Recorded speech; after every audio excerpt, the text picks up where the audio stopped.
Alright, welcome back to the channel, and today it's going to be a little different. So I've got this blank wall right here, above the table, so when you come in, all you see is a big old blank wall. So I want to put something there, and I have just the idea. So if you stick around, you'll get to see what it is.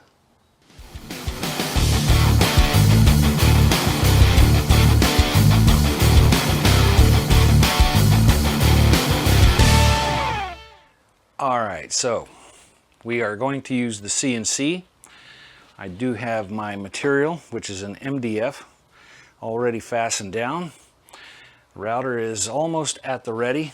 All I have to do is load up my program and get things zeroed out, and then we can start it. So let's go ahead and knock that out. We'll get the machine initialized, get our points zeroed out, and then we'll load up, and well, hopefully this cuts out the way I think it will, and it'll be a big reveal at the end. Maybe if all else fails, well, I don't know what else to do. This is gonna work. This has got to work. This will work. All right, let's rock and roll.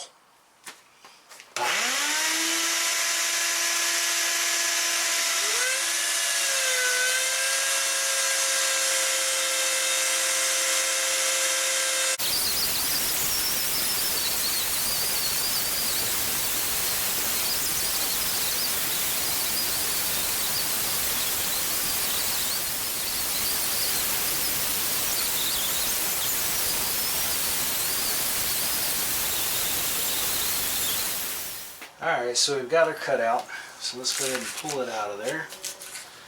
And that is the back.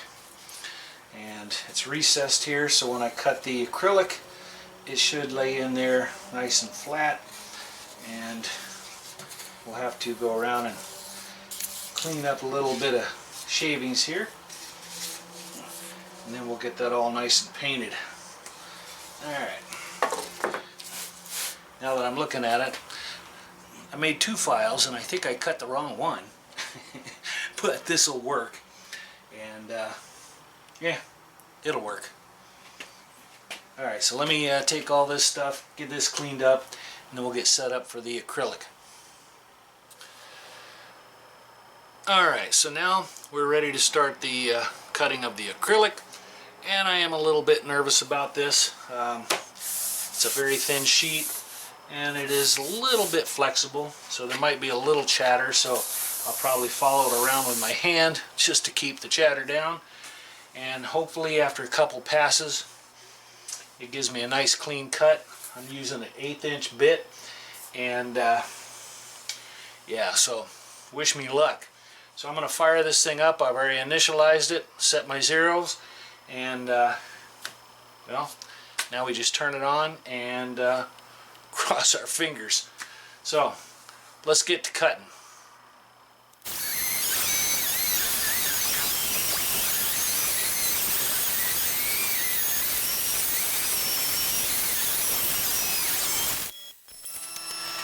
Well, that did throw a lot of chips everywhere, and it was hot.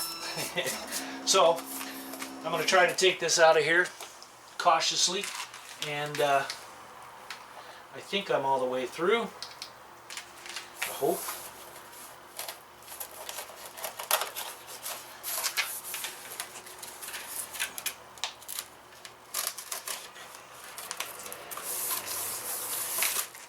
We'll check and then maybe run it one more time.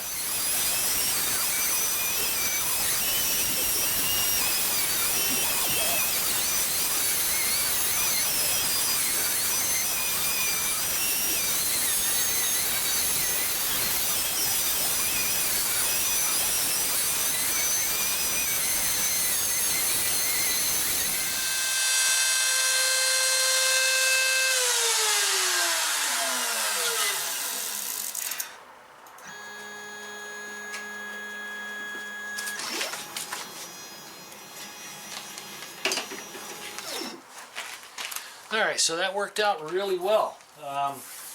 So that first pass, it took three passes, and I let it go around the first pass, which you saw all the hot plastic in there filling all the grooves. So then I stopped the program and then restarted it, and it went back through that first pass again, and it cleaned out all that melted plastic, made for a nice clean cut. And then it ran the last two passes that you've seen, and yeah, I'm pretty happy with that. So now I'm going to clean up my mess here, and then we'll peel this off and see if it fits into our cutout. For some reason it just looks bigger than the cutout that I made. So let's hope I can get it off of here without cracking or breaking anything, and then we'll test fit. Alright, moment of truth. So I do have my cutout that I made.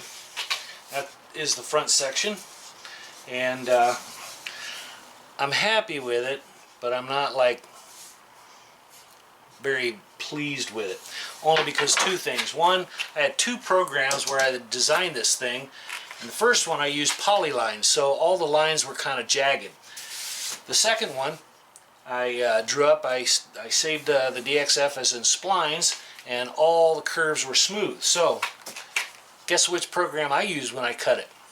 Yeah, so the polylines, and as you can see, I do have some, I don't know if you can see that, they are kind of jagged, sharp edges here, so instead of a nice curve, it curved, and then curved, and then curved some more. And the other one is, my table only cuts 31 inches. And where I had my wood set and where I zeroed everything out, I was about, well, let's see how far off I was. Maybe 1/8 of an inch. So when the gantry went back, it had stopped. It actually bottomed out back there, and it skipped, and then everything moved forward. So when I did my second pass here, I ended up with this groove. So when you look at the cutout, this side is 1 1/4 inches, and this side is 1 3/8 inches plus. So I'm going to have to take this over on the sander and whittle this down so I've got that shape. Alright, so like I said, I can live with that. And then I set it up for my acrylic. So when I get all said and done, and I haven't decided whether I'm going to go ahead and laminate this or paint it, and the more I look at it, I think the more I will probably laminate this thing. So now I'm going to set that in there, and if you look on the back, I made a little groove in here. It's 1/4 inch deep, and with any luck, I made this undersized by 1/16 of an inch. So I shrunk everything in, and hopefully it fits in here real nice and pretty like. And well, we won't know until we try it, huh? So let's set it in there. Yeah. So it sits in there just like this, except this is the back, and I think once I laminate with a black, time for you know what? I'm not going to show you what the front looks like yet. That's pretty much where we're going to leave it, right there. So I'm going to take a look. I like it, and you might too, once I finish it all up. So that's going to be a cool little mirror on the van wall. So yeah. All right, let me clean up my mess, shut off the computer, get everything back in its place, and then tell you what I'm going to do next.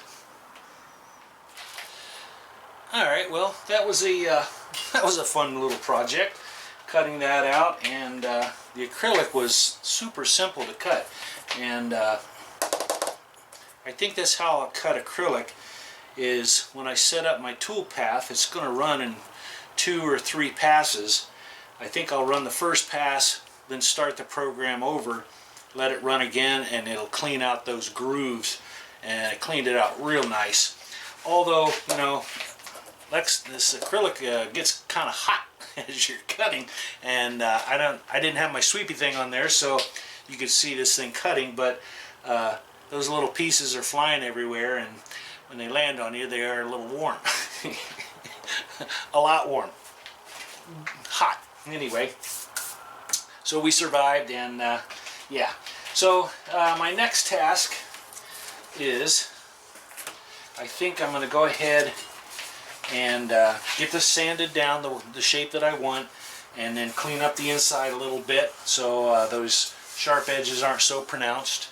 And then I'm going to go ahead and probably paint the inside and outside edges, and then I will laminate the outside edge. I think that would look good. I thought about maybe putting carpet over it, but I don't think that would look just as good. So I'm going to go ahead and laminate that, give it that nice black appearance, and I think that's going to look pretty sharp. So that's going to be what we do. And then once that's all laminated, then we'll put the mirror inside, and I will probably hot glue it in place, and that'll keep it in place traveling down the road. I don't think it's going to go anywhere. And then we can secure it to the wall of the van and figure out where we want that to go. But anyway, I think that was a cool little project. That is going to be my wall mirror, and you don't get to see this side until everything's put together. So that'll be a surprise for you. Anyway, thanks for watching the video and checking out the CNC setup. Like I said, that was kind of fun.